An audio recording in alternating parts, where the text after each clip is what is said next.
সবাইকে স্বাগতম। আজকের পর্বে আমরা করব লাউয়ের চাটনি। তাহলে চলুন লাউটা প্রথমে আমরা কেটে নেব। এই যে আমরা লাউটা কেটে নিয়েছি এরকম ডুমো ডুমো করে। তো আমরা যে তেল দিয়ে দেবো প্রথমে 2 চা চামচের মতো।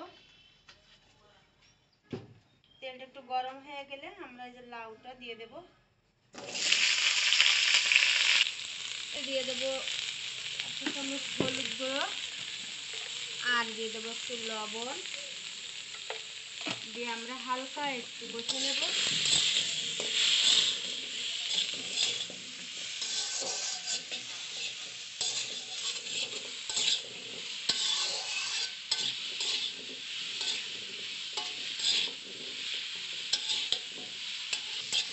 লাউয়ের চাটনি করার জন্য বেশ কিছু লাগে না, বেশি কিছু প্রয়োজন হয় না, অল্পতেই একটা সুস্বাদু খাবার তৈরি হয়ে যায়।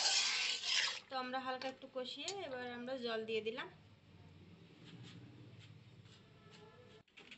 লাউটা জল দিয়ে দিলাম। এই জলটাই আমাদের কিন্তু ঝোল ঢেকে যাবে, প্লাস হচ্ছে যে লাউটা সিদ্ধ হয়ে যাবে। এখন আমরা ঢেকে দেব আর সিদ্ধ করে নেব।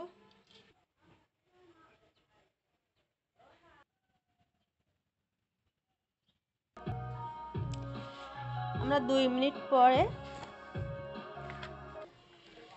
2-3 মিনিট পরে একটু উঁচু করে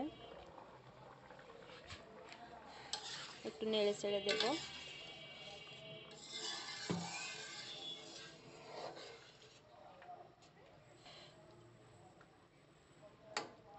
লাউটা অনেকটা সিদ্ধ হয়ে গেছে, আর 2 মিনিট ঢেকে রাখলেই আমাদের লাউটা পুরোটা সিদ্ধ হয়ে যাবে।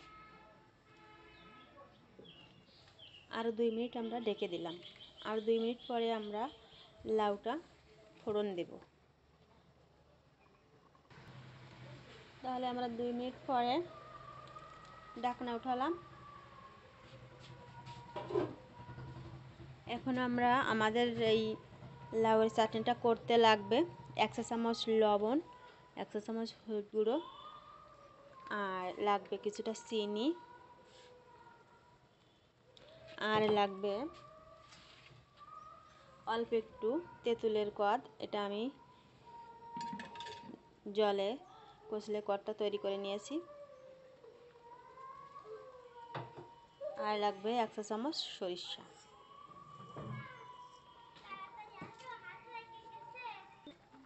তো আমরা এখন তেঁতুলের কদটা দিয়ে দেব।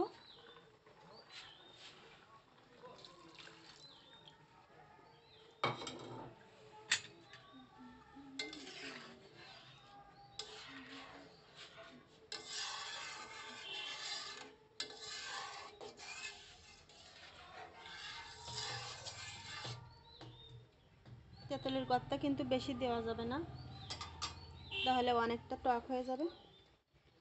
চাটনিটা হালকা টক হালকা মিষ্টি মিষ্টি লাগবে, সেই অনুযায়ী টকটা দিতে হবে। এখন আমরা কিন্তু ফুটে ওঠার সঙ্গে সঙ্গে ফোড়ন দেব, সরিষা ফোড়ন দেব। তো আমরা এখন ফোড়ন দেওয়ার জন্য ঢেলে নিচ্ছি। লাউয়ের চাটনিটা ঢেলে নিলাম। এখন ফোড়ন দেব আমরা। তার জন্য কড়াইটা চুলোর করে দিলাম। এখন তেল দিয়ে দিলাম কিছুটা। তেলটা একটু গরম করে নেব।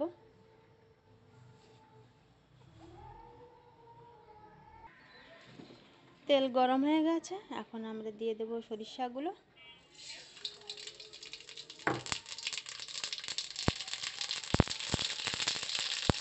সরিষাগুলো সব ফুটে শেষ হওয়ার পরে আমরা লাউয়ের ঝোলটা দিয়ে দেব।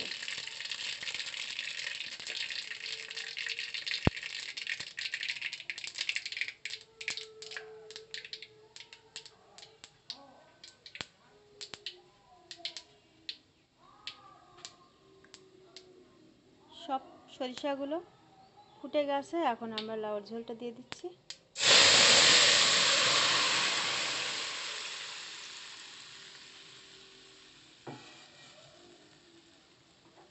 এরপরে কিন্তু আমরা আর ঢাকা দেব না, তাহলে যে ঝোলের উপরে যে তেলটা ভাসছে সেটা ঢাকনায় উঠে যাবে।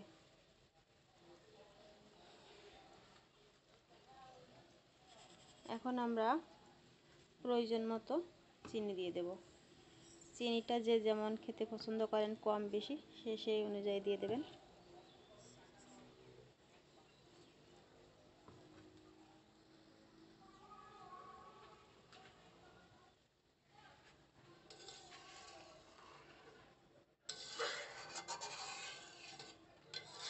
একটু নেড়ে চেড়ে দিচ্ছি চিনিটা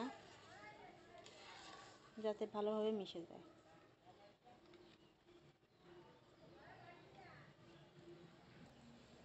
ফুটে উঠে গেছে, এখন একটু ভালোভাবে কিন্তু নেড়ে চেড়ে দিতে হবে। তাহলে যেটা হবে, লাউটা একটু হালকা দুই একটা ভাঙা ভাঙা হতে পারে।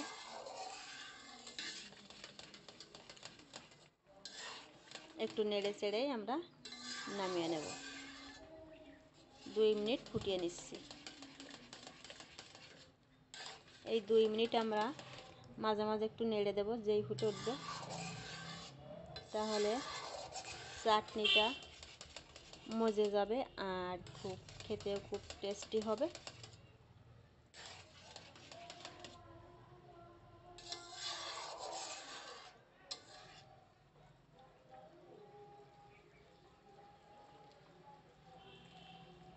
তেঁতুলটা আমার 2 বছরের,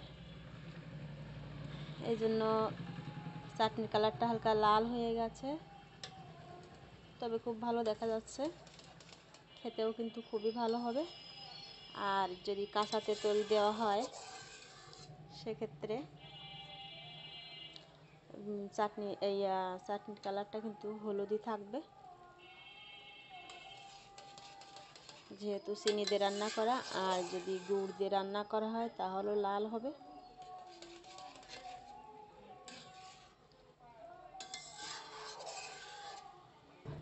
তো 2 মিনিট ফুটিয়ে নিলাম, ঝোলটা অনেকটা ঘন হয়ে গেছে।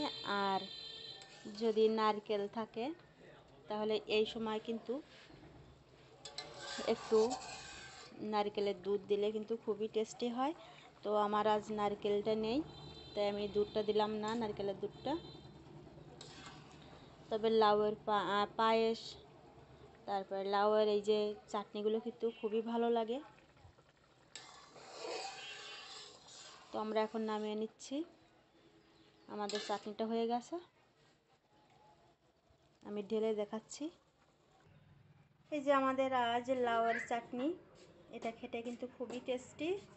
যদি কোনোদিন না খান তো একবার খেয়ে তারপরে কমেন্ট করেন যে কেমন হয়েছে। ভালো লাগলে লাইক, কমেন্ট, শেয়ার করুন। আমাদের সঙ্গে থাকুন, ভালো থাকুন, সুস্থ থাকুন।